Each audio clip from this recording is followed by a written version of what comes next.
Hello বন্ধুরা, তোমাদের অনেক অনেক শুভেচ্ছা ও ভালোবাসা জানিয়ে আবারও একটি তোমাদের আমার ছোট্ট ভিডিওতে তোমাদের নিয়ে এলাম। তো আজ আমি করব কলার মোচা। তো দেখো, কলার মোচাটাকে আমি দুটো ছিল ছোট ছোট কলার মোচা, তো আমি কলার মোচাগুলো বেছে নিয়েছি। সেটা তোমাদের ওটা ভিডিওটা আমি দেখাতে পারিনি, ও সময় আমার মনে ছিল না ভিডিও করার কথা, একটু ব্যস্ত ছিলাম, তো কাজের তালে তালে সব করে ফেলছি। তো হঠাৎ মনে হলো যে আমি তো ভিডিওটা মোচাটা দেখালামই না, বাচ্চাটা তুললাম না। তো সবাই জানো তোমরা কলার মোচা কীভাবে বাঁচতে হয়, এই জন্য আর দেখালাম না। তো আমি এভাবে বেছে নিয়েছি, এখন কেটে নিব। কেটে নিয়ে এটাকে আমি ভাপা বসিয়ে দেবো। তো চলো তোমরা দেখতে থাকো।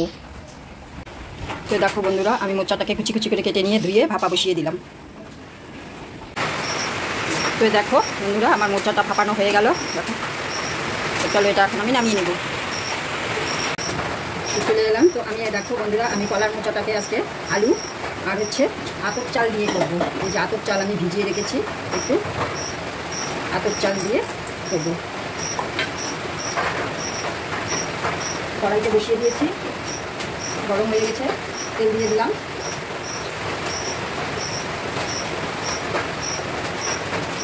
আকাশ তো প্রচণ্ড খারাপ, শব্দ শুনতে পাচ্ছ বন্ধুরা, প্রচণ্ড বৃষ্টি হচ্ছে। দিয়ে দিলাম তেজপাতা, শুকনো লঙ্কা,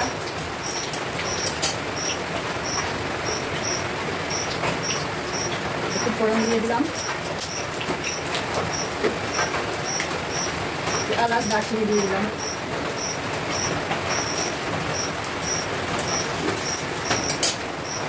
পেঁয়াজ কেটে রেখেছি, দিয়ে দিলাম।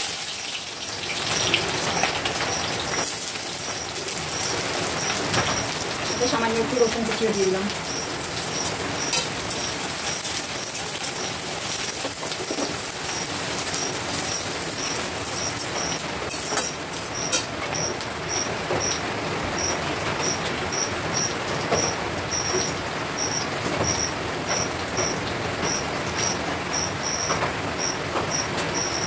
কবে যে ওয়েদার ঠিক হবে জানি না, এত বৃষ্টি। আমার বাড়িতে তো একদম সব রাস্তা দেখতে জল টল একদম ভর্তি হয়ে আছে, জল, বৃষ্টির জল জমে। প্রচণ্ড রাত্রিবেলা প্রচণ্ড বৃষ্টি হয়েছে বন্ধুরা। কাঁচা লঙ্কা দিয়ে দিলাম, আমি আলুটা দিয়ে দিব।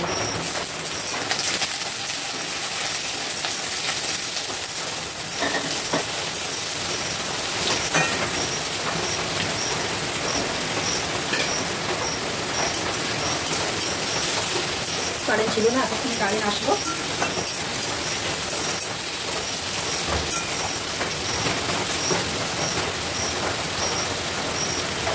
আলুটা একটু ভাজা হয়ে যায়।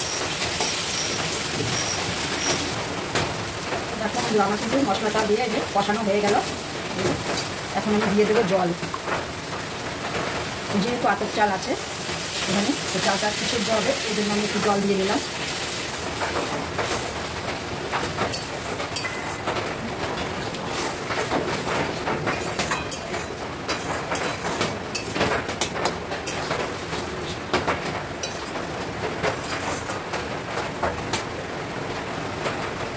আমি ঢেকে দেবো।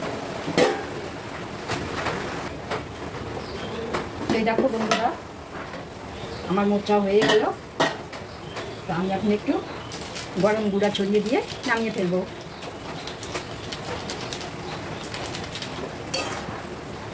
কেমন লাগলো আমার রেসিপিটা সবাই কমেন্ট করে জানাও। তো চলো নামিয়ে ফেলি। এই হলো আমার মোচার রেসিপি। তো চলো টাটা সবাইকে, সবাই ভালো থেকো, সুস্থ থেকো, দেখা হবে পরের ভিডিওতে।